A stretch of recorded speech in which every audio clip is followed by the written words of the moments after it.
Alrighty guys, and now we're back with a second and even maybe more awesome and less grindery part of the show. So let me present Frank Sondors, co-founder and CEO of Salesforge, an amazing sales automation platform with all kinds of AI technologies. I like this crowd. Also, a joint sponsor of tonight's drinks. Yeehaw!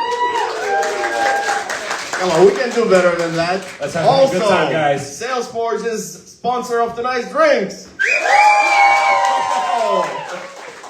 Now that's better. So, Salesforge, amazing company with some just crazy stats that you guys been releasing lately. If I'm not mistaken, correct me at any point. Revenue reached from 0 to 3 million in 1 year? Less than 1 year. 10,000 customers in 1 year? Yeah, about 1 year, yes. One of the fastest growing AI companies in Europe, according to Sifted. Yeah, with Lovable and NA10 and other cool companies. And only, what, few 100,000 raised? All of us achieved a few 100,000. Yeah, I raised $500,000 and never spent a cent of it. Beautiful, beautiful. So maybe, Frank, you have led, before Salesforge, you have led a number of sales teams. So obviously sales, is kind of in your blood, in your DNA. Like, what did you see? What was wrong with sales and sales tools? What led you to start Salesforge? Hey everybody. So I've been in sales for over a decade, software sales in particular. So you can call me a software guy, but I don't do any coding. But there are people from my team that code here in the room. I actually used to lead, in my last job, a sales team of 50 people, literally 3 minutes away from here, at a company called Whatagraph. That was my previous gig. And at that point, so huge sales teams, a lot of SDRs, a lot of account execs, you realize that the only way to scale is by essentially compounding more bodies. More bodies meant more pipeline, more revenue, and that was really the only way back in the days, using a predictable revenue model. So this is the impetus that I had around, building something different, and I always thought to myself, why there isn't software out there that would allow you to scale output without adding headcount? And I think there's other softwares also that popped up sort of also a couple of years ago, that were also in a similar sort of trajectory with GPT, etc. It was suddenly all possible to change the unit economics. And the legacy companies out there that are in this space, companies like Outreach.io or SalesLoft, etc., they're all based on more bodies, more salespeople.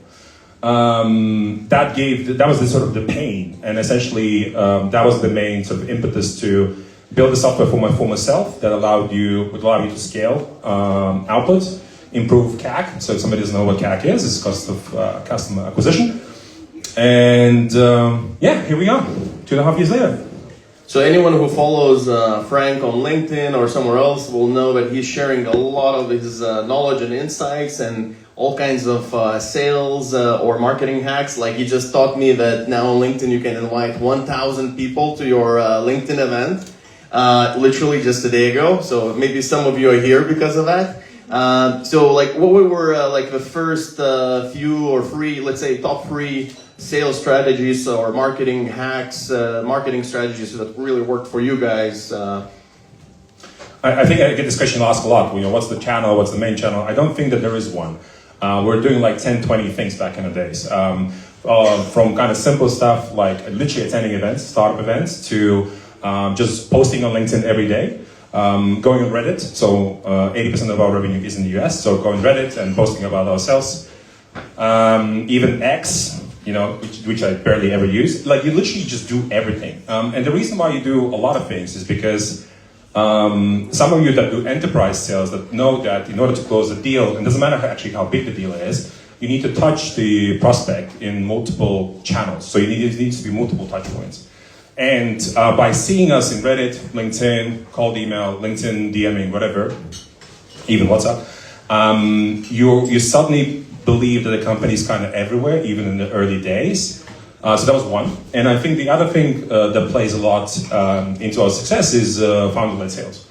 So because you have domain expertise in the field, other people are, very much want to buy your software because of your expertise. So just to kind of give you maybe some example of that. So when I met my two co-founders through YC matchmaking platform here in Vilnius, before shipping even a single line of code, we actually onboarded 4 customers. We had 4 paying customers before a single line of code. And that gave, I think, all of us conviction and motivation that there's something here and we should plow ahead. And we're just selling vision. The vision of different way of executing sales and building pipeline. And also,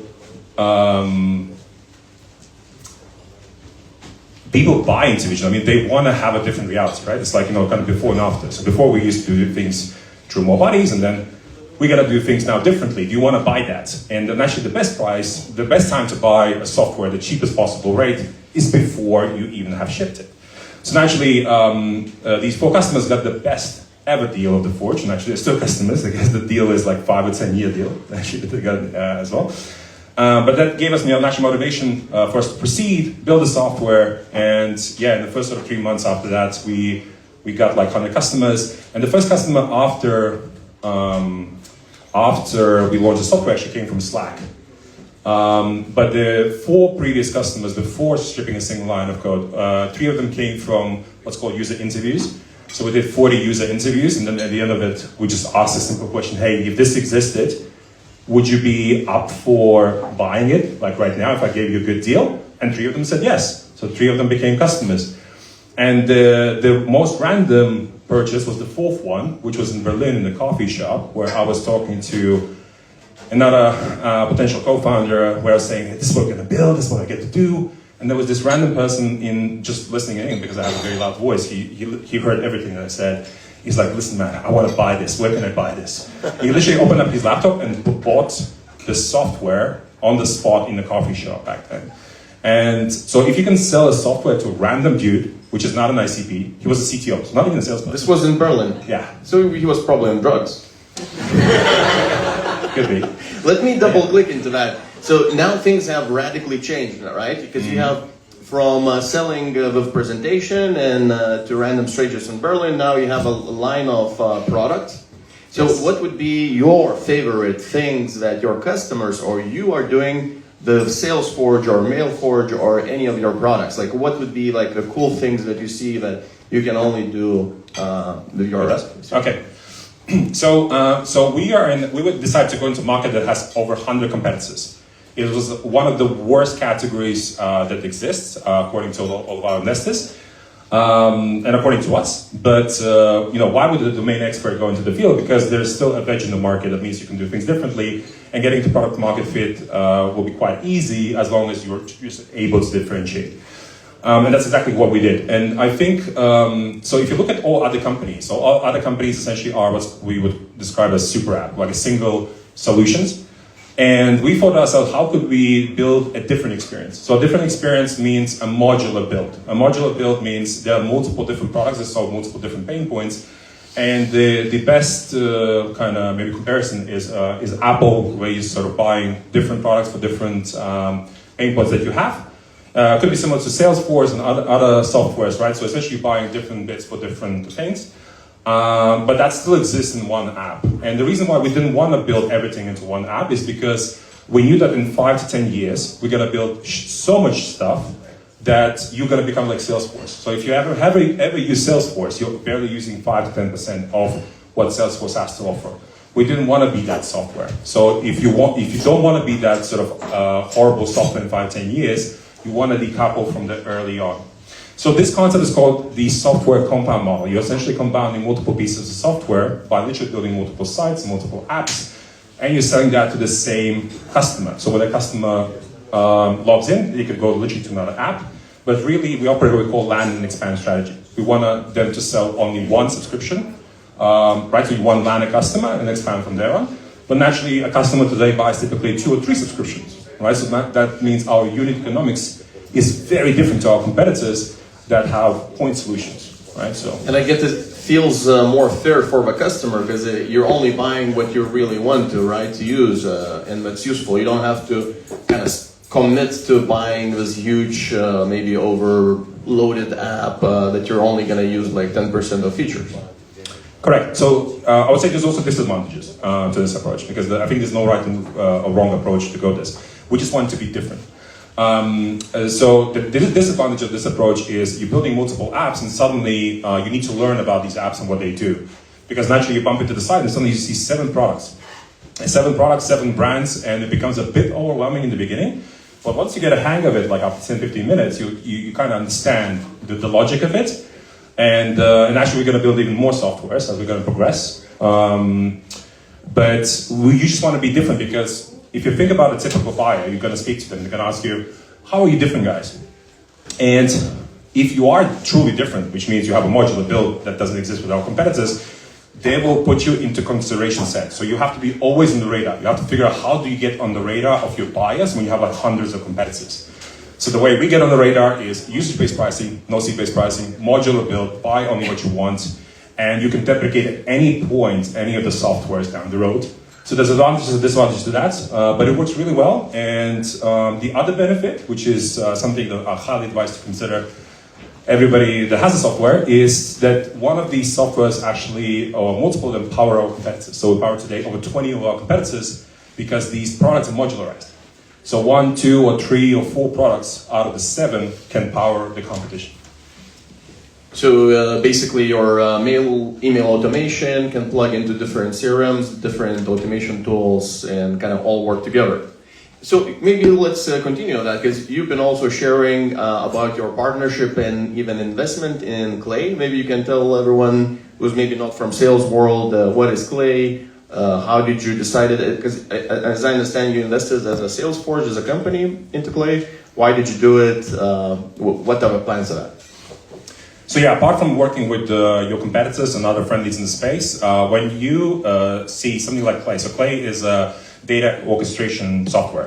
It allows you to pull data from like 100 different APIs and then assemble the data and even assemble copies and then execute. So it's very good when you have very complex sales. So like Pulsetto or other companies would have a relatively complex sell, and you have to do multi-threading, you want to use Clay.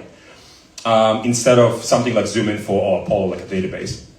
So we knew that Clay is going to grow massively, and they just literally crossed recently 100 million in the last 2 years. So we knew that they are a major rocket ship, much faster than us. And so, so because we also have a data product, you have to get them on the which bank are you on? Are you going to be competing against them, or are you going to be friendly with them? So one of the things that we decided to do is to invest essentially into our competition. And maybe another example here that's pretty much a famous example is where the CEO of Binance was investing in FTX. I think he owned like 20% of FTX in the early days. I'm not sure if that exactly ended great for FTX. It didn't go great, but you know, investing into competition or somebody that you may be competing against in the future is definitely a move you'd want to do. Clay, watch out. Watch out. I don't think they're going to be watching this, but yeah, because you will be competing in the future potentially, or maybe they're going to come to our territory. But one of the ways how you can sort of solidify which bank are you on is by simply investing in them, so we're not at each other's throats at any point, and we're seeing more as partners rather than competitors. I'm of course joking. Clay is an awesome company. That's an amazing strategy, actually working and investing even into your competition for kind of, I guess, greater benefit of a customer, you know. Long-term benefit, yeah. Mm-hmm. So now coming to this crowd that we have here is a lot of early stage founders, some later stage founders. Let's say some of them are just starting out now with outbound. Mm-hmm. Obviously, they should just buy all of Salesforge and Mailforge products. That's number one. But after that, like, what should be their first things to do for outbound? How should they think about it? So a lot of founders that we speak to, we do about over 500, 600 demos on a monthly basis, just to give you an idea about our volume and velocity. And this is about 5-6 salespeople that do that. So whereas back in the days, my sales team of 50 did about 300 demos. So times have massively changed. A single salesperson does 100 demonstrations a month? Correct, yeah. About 30 to, I would say, 20 to 50 demos weekly. A rep It does, yes, correct. Sorry, where was I going with this? The first tip. Sorry Yeah, for interrupting sorry. you. First tips for early stage startups starting their outbound. Yes. So the problem with outbound is that a lot of people think that they can just send a few emails or a few LinkedIn messages and then things will happen, but that's not how it works.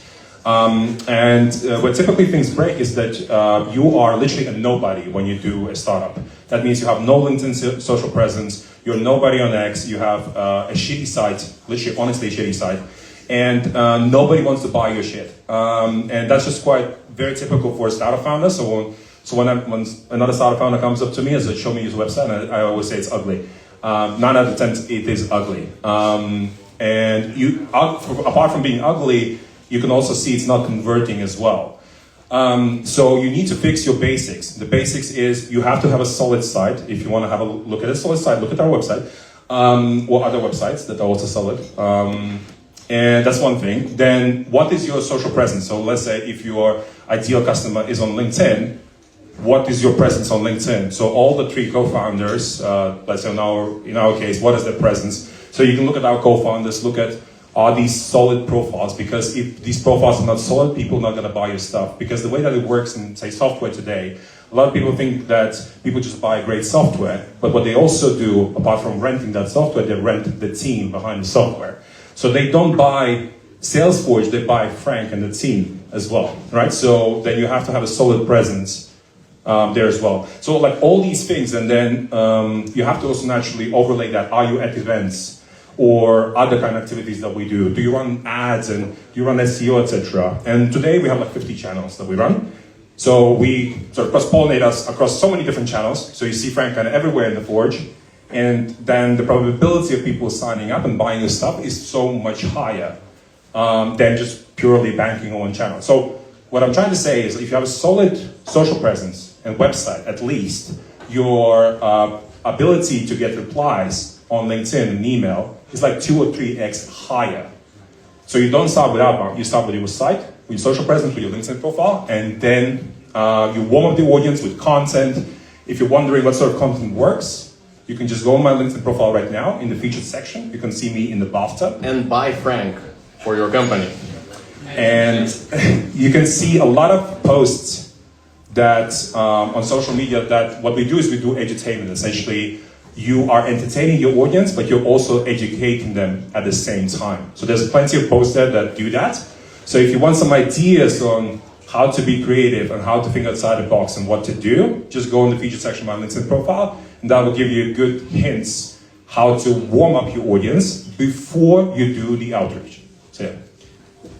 You've done some amazing LinkedIn posts this year. What was the most kind of like the biggest one? What really took off, and what were like approximate reach?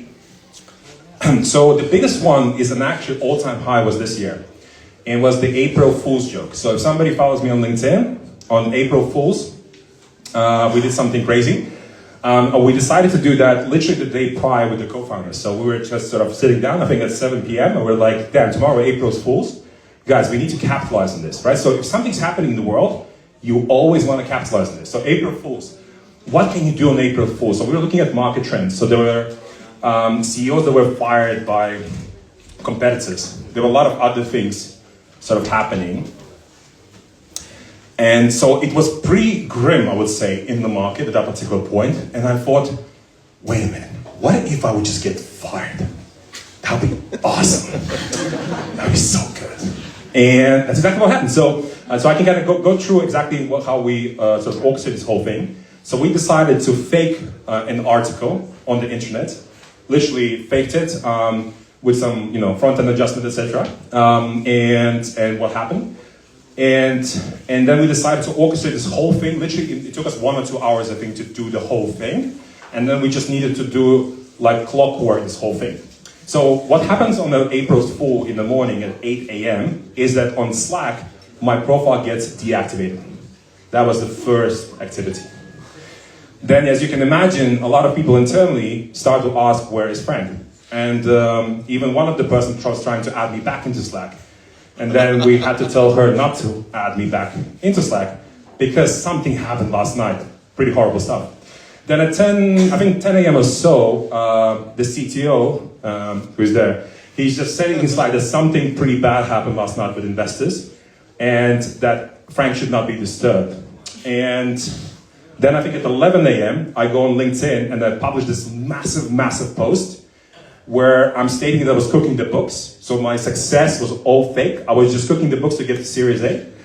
And with that fake article and everything, so it was super believable, especially considering the fact that I have disabled the comment section. So people wouldn't realize that it's April's Fool. So that took off massively. And then at 1 p.m., I already stated I have a new company cooking, stealth mode, and I was looking for a new co-founder. So it was kind of going like crazy, like this. And then like over 500 people reached out to me on WhatsApp, email, etc. And even investors reached out because they were ready to pump the new company. 10 co-founders reached out to me saying, Frank, I would love to be your next co-founder, because the second post where the stealth startup said, I'm looking for a new co-founder. So then we tried to convert these new co-founders into employees later. But yeah, at 2 p.m. we had a town hall. Frank, I only, only the reason I didn't message you because I understood it's April Fool, but like I would have invited you to be a co-founder straight away, man. So yeah, that was the all-time high, was this year, and I don't know how many impressions, but a few hundreds of thousands of impressions. But what you do, guys, is these things, so apart from having a good time and having a huge, massive scroll stopper and pattern trap, I think it was like top 10 in the world, to be honest, because we're tracking other top ones as well. And what it did is, what you need to do in life, apart from scaling and kind of having compound, is having these moments where you have a super strong brand recall. So essentially, you're gonna do something in your life, on LinkedIn or in events or whatever that is, where people will remember you after a year, 5 years, 10 years. Because this is how you build brand. Whether you are a funny guy or a crazy guy, whatever you are, because right now, even investors come up to me, Series A, B, C, and say, Frank, that post on LinkedIn, massive post. So this is how you can get a lot of Series A, B investors excited about you, because they just don't invest in great companies, but also in people that think outside the box. They are looking for people that are batshit crazy. They're not looking for averages. They're looking for outliers. And when you do crazy shit like that, plus jumping into a bathtub and many other things, they start liking you more. So that's the strategy. Jumping in a bathtub? Yes, have you seen that one? No. Margot Robbie? It's on my feature section. Have a look later. Later tonight, when I'm alone at home, I'll go. I don't know what to do. Go look at Frank in the bathtub. So Frank, well, we can't not talk about AI. And you launched Frank AI, Agent Frank. Agent Frank. Can you tell us what it is? How is the AI business going?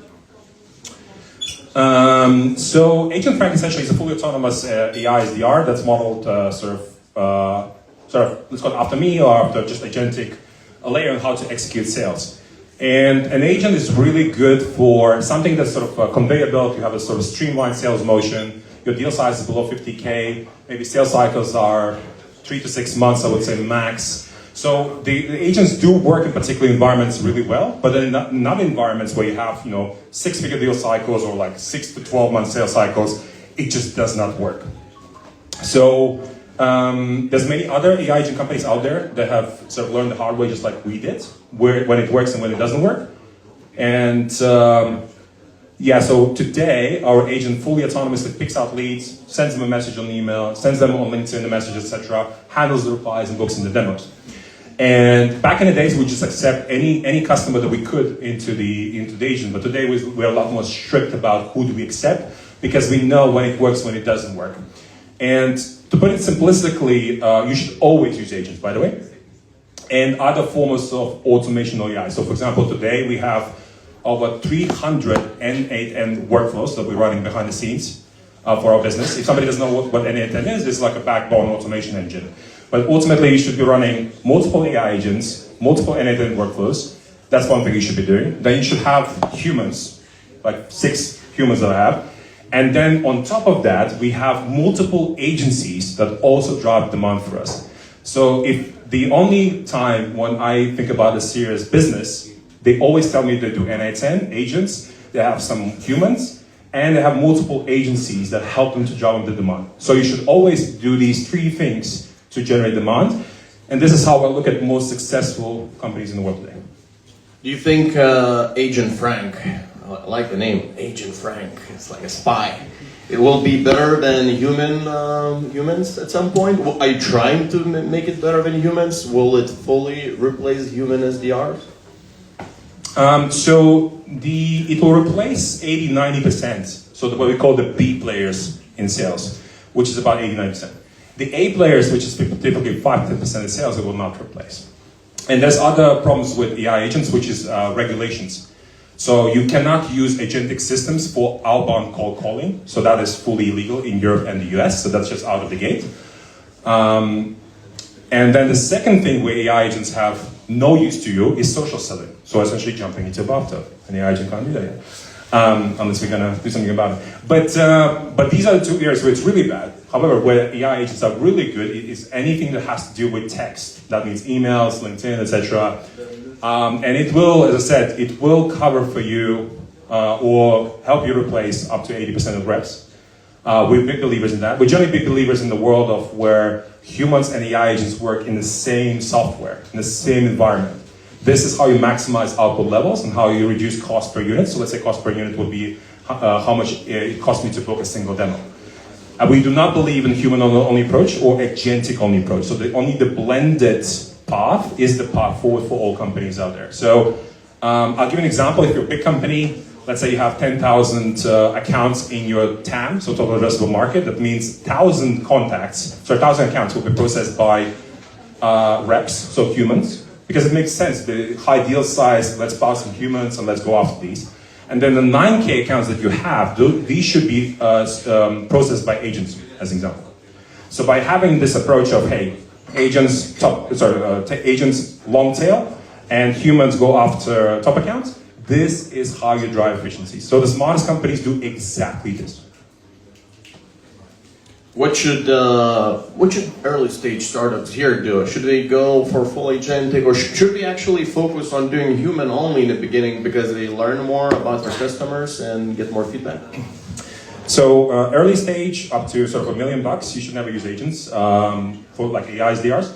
And the reason why you should not use that is because A, you need to have PMF, so product market fit, and then you need to have product channel fit. What that means is Frank sends a few emails manually, even 100 emails per day manually, and you get X traction. So you get replies and demos that you book in. That's exactly what I did back in the day. So if that works, then the agent will only scale it up, right? So it will do slightly better, faster, cheaper, etc. But if you don't have product channel fit, there's no point for you to be applying agentic systems. A lot of people think that an agent is like a silver bullet to all their problems. But an agent can only accelerate, make it cheaper, faster, work 24/7. But if you don't have the fit in the first place, there's no point for you to be applying agents. So the only thing they should focus on in the days is use your human labor and go and crush it and do things that don't scale. You can read about it. Do things that don't scale.